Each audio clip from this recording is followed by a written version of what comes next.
नारे तकबीर, नारे जाने ताज शरिया, लके आला हजरत। मुफ्ती आज़म हिंद सरकार पैदाइशी वली थे, आशिक जानता, और आशिक तो आशिक है, मुखालिफ भी जानता है, मुखालिफ भी जानता है। न जाने कितने वाक़यात, अरे सब कुछ तो मुफ्ती आज़म हिंद ने मुनाज़रा करामतों में ख़त्म कर दिया। वो मुफ्ती आज़म है। मुफ्ती आज़म हिंद जानते थे जिसे आज दुनिया अख्तर रज़ा समझ रही है, इसे बस्ती बस्ती समझेगा, इसे करिया करिया जानेगा, और सारे आलम में हर बस्ती में हर करिया में इसके नाम की धूम होगी, और वो मचकर रही। हर बस्ती हर करिया से आवाज आई, हर बस्ती और करिया से क्या आवाज आई? ये आवाज आई, वो है हुजूर ताजुश शरिया। हुजूर ताजुश शरिया को इल्मी मैदान में देखो, हिंदुस्तान के अकाबिर मुफ्तियाने किराम किसी मसले पर 3-3 दिन 4-4 दिन बैठकर सेमिनार करते, बहस करते, आखिर में फैसला को नोट करते, और एक बार होता सरकार का सुना दिया जाए। सब लोग तमाम 3-4 दिन में जो फैसला लिखवाते, सरकार ताजुश शरिया सुनने के बाद 2 मिनट तवक्कुफ फरमाते, तीसरे मिनट में जो इरशाद फरमाते, जो 4 दिन में मिलकर तमाम मुफ्तियाने किराम ने जो निचोड़ नहीं निकाला, वो 2 मिनट में निकाल के रखे। आप एक वाकया बताऊं, नागपुर में एक सेमिनार हुआ इस मसले पर कि जो ये गोश्त आता है बड़े का, तो जन्नतियों की दुकान पे भी बिकता है, जहन्नमियों की भी दुकान पे बिकता है, लेकिन कट के कहीं और से आता है, या अज़ाज़ील के कारखाने से आया कि इजराइल के कारखाने से आया, इसका भी शुबहा है। तो ये हुआ कि ये गोश्त खाना जायज़ है या नहीं। कुल मिला के मुफ्तियाने किराम ने फैसला किया कि अगर किसी सुन्नी सही अक़ीदा से ली जाए, बातें तहक़ीक़, अगर एक मुकम्मल तहक़ीक़ हो जाए तो उसके बाद खा सकते हैं, नहीं तो नहीं। अब ये जब सरकार ताजुश शरिया के सामने जब इस सबका निचोड़ पढ़ा जा रहा था, जब पढ़ने वाले कहा कि फैसला यही हुआ है कि सुन्नी सही अक़ीदा की दुकान पर गोश्त लिया जाए और मज़ीद तहक़ीक़ कर लिया जाए, फिर खाना जायज़ है। आपने फरमाया इसको फिर से पढ़ो, तो रोक दिया, फिर से पढ़ो, तो दोबारा पढ़े। कहा जब मान लिया वो सुन्नी सही अक़ीदा, तो तहक़ीक़ किस बात की? जब मान लिया है अक़ीदा है तो तहक़ीक़ किस बात की?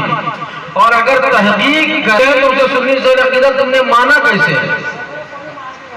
और अगर कहे तो नहीं माना भी हो, तहक़ीक़ भी करूंगा, तो एक मोमिन के बारे में बदगुमानी करोगे, एक मोमिन के बारे नहीं करोगे। तो कहा अगर उसे तुम सुन्नी सही अक़ीदा मानते हो तो उसके यहाँ का ज़बिया हलाल होगा, उसके यहाँ का गोश्त हलाल होगा। अब वो सुन्नी होकर अगर गलत आएगा तो उसको देखो, वो सुन्नी है। जो सुन्नी होगा वो लाएगा ही नहीं, जो सुन्नी होगा वो इजराइल के कारखाने से लाएगा ही नहीं, जो सुन्नी होगा वो बरेली का कारखाना ढूंढ के लाएगा। 2 मिनट में सारा फैसला हो गया। ये था सरकार ताजुश शरिया का इल्म। एक मरतबा अरब शरीफ में, गालिबन मदीना शरीफ में आप बुखारी शरीफ का दर्स दे रहे हैं। मदीना शरीफ में हुजूर ताजुश शरिया अलैहि रहमा बुखारी शरीफ का दर्स दे रहे थे, और आपके दर्स में अरब के शयूख भी शामिल थे, अरब के बड़े बड़े शायर भी शामिल थे। अरब शयूख वहां शामिल है। सरकार ताजुश शरिया के दर्स के दौरान दर्स बुखारी में एक शेख खड़े हो गए, उन्होंने कहा हजरत एक हदीस बहुत आम है बुखारी शरीफ की। बोले कौन सी हदीस? बोले वो हदीस कि अबू लहब ने हुजूर के पैदाइश की खुशी में जब सुना तो अपनी लौंडी को आजाद कर दिया, तो कब्र में उसके अजाब में विलादत वाले दिन तखरीब कर दी जाती है। यह हदीस है, लेकिन मैं इस हदीस को नहीं मानता, यह हदीस गलत है। कोई दूसरा होता भड़क जाता, मगर वाह सरकार ताजुश शरिया तुम्हारी अज़मतों पे कुर्बान। बड़े प्यार से कहा क्यों नहीं मानते? तो कहा इसलिए नहीं मानता हूं چونکہ قرآن پاک میں یہ ہے کہ اللہ تعالیٰ کافروں کے عذاب میں تخفیف نہ کرے گا، اور ابو لہب کافر ہے، یہاں اس کے عذاب میں تخفیف کیوں؟ سننے والے سب چکرا جاتے ہیں۔ سرکار تاج الشریعہ کیا فرماتے ہیں؟ کلاہما صحیح، دونوں صحیح ہیں، حدیث بھی صحیح ہے، قرآن بھی صحیح ہے۔ شیخ نے کہا حضرت اگر قرآن اور حدیث میں تعارض ہو جائے تو پھر حدیث کو نہیں قرآن کو ماننا پڑے گا۔ تو آپ نے فرمایا کلاہما صحیح، میرے نزدیک دونوں صحیح ہیں۔ اس نے کہا دونوں کیسے صحیح ہے؟ کہا قرآن کی جب یہ آیت پڑھے تھے کہ اللہ تعالیٰ کافروں کے عذاب میں تخفیف نہیں کرے گا تو آگے پیچھے تھوڑا پڑھ لیتے۔ بولے قرآن اس اعتبار سے کہ اس میں کیا لکھا ہے؟ قیامت دن جب فیصلہ آئے گا کافروں کے عذاب میں تخفیف نہ ہوگا، تو وہ بات قیامت کے بعد ہی ہے، فیصلہ ہو بات کی بات ہے کہ کافروں کے عذاب میں تخفیف نہ ہوگا۔ اور نبی کی حدیث یہ ہے کہ ابو لہب کو اس کے قبر میں ولادت والے دن اس کے عذاب میں تخفیف ہوتی ہے، تو یہ حشر سے پہلے کی بات ہے، یہ حشر سے پہلے کی بات ہے۔ تو حدیث میں جو عذاب کی تخفیف ہونے کا ذکر ہے وہ حشر سے پہلے کا ہے، اور قرآن میں جو ہے کہ عذاب میں تخفیف نہ ہوگا وہ حشر کے بعد کی بات ہے، اس لیے دونوں صحیح ہے۔ واہ سرکار تاج الشریعہ کیا علمی مقام تھا۔ اچھا جواب دے کر خاموش نہ رہے، جیسے ہی وہاں سے بریلی پہنچے نا، کہا لکھو اس پر کتاب۔ 15 دن میں کتاب مکمل لکھ ڈالی، اور اس کتاب کو لکھ کر کہا عرب میں بٹوا دو اسے۔ یہ ہے سرکار تاج الشریعہ علیہ الرحمہ۔ سرکار تاج الشریعہ علیہ الرحمہ کو جہاں دیکھو گے وہاں بے مثال پاؤ گے۔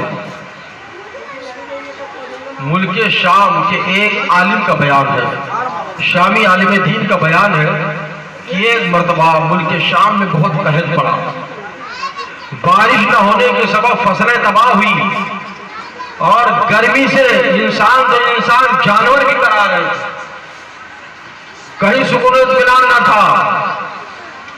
اتفاق تھا سرکار تاج الشریعہ پہلی بار ملک شام پہنچ رہے تھے۔ کہتے ہیں جب پہنچے وہاں کے علماء نے دیکھا، شیوخ نے دیکھا، سرکار تاج الشریعہ کا چہرہ جب دیکھا دیکھتے رہ گئے۔ پھر سب نے کیا کہا؟ یہ وہی لوگ ہیں جن کے صدقے میں رب دعائیں قبول کرتا ہے، یہ وہی لوگ ہیں جن کے وسیلے سے رب دعائیں قبول کرتا ہے۔ تو وہاں ملک شام کے تمام شیوخ اکٹھا ہوئے، شامی عالم کا بیان ہے کہ ملک شام کے شیوخ اکٹھا ہوئے اور حضرت کی بارگاہ میں عرض کیا سرکار ایسے ایسے یہاں کے حالات ہیں، بارش کے لیے دعا فرما دیجیے۔ سرکار تاج الشریعہ نے جیسے ہی بارش کے لیے دعا فرمائی بتاتے ملک شام سے قحط دور ہو گیا، ملک شام سے قحط دور ہو گیا۔ وہ سرکار تاج الشریعہ علیہ الرحمہ۔ اور ایک بات آپ کو بتاؤں، مومن ایک کامل جس کے اندر ساری خوبیاں جمع ہو جائے اور وہ فرش پر ہو، عرش سے اس کے لیے بشارتیں آئیں، اس کی پہچان کیا ہے اس کا نچوڑ بتاؤں؟ والحافظون لحدود اللہ، اللہ کے حدود کے محافظ ہوگا، حفاظت کرے گا۔ وبشر المومنین، پھر ایسے مومن کے لیے جنت کی بشارت ہے، دنیا اور آخرت کی بھلائیوں کی بشارت ایسے مومن کے لیے۔ تو سرکار تاج الشریعہ تو وہ تھے بد مذہبوں کے نرغے میں آ گئے۔ بد مذہبوں نے سوال کیا، سوال پہ سوال، نبی کے علم غیب پر جواب پہ جواب، دلیل پہ دلیل۔ آخر میں کیا کہتے ہیں؟ نالائقو، میرے دادا نے اتنی بڑی کتاب علم غیب پہ دلیل پر لکھ دی ہے، پھر بھی تم سوال پہ سوال کر رہے ہو۔ علم غیب پر دلیل دیتے رہے، کیا ہوا؟ نالائقوں نے آپ کو جیل پہ ڈال دیا۔